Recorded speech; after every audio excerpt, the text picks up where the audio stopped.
Partita la prima gara di corsa di oggi, 400 ostacoli maschili, Toniato, cappello del giudice Pollis.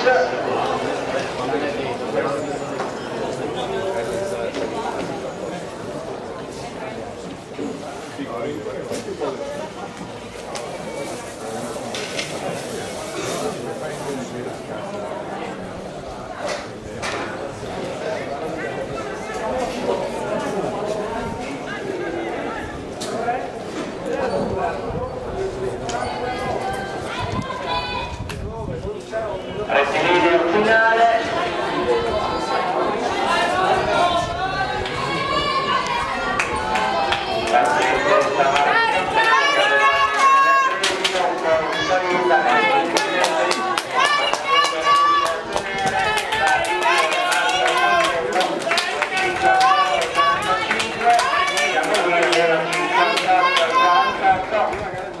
Primato 58 e 48, vediamo se c'è qualche correzione,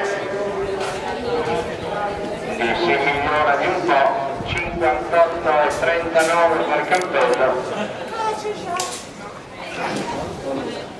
anzi 58 e 45 porta adesso il tabellone, quindi si migliora di 3 centesimi.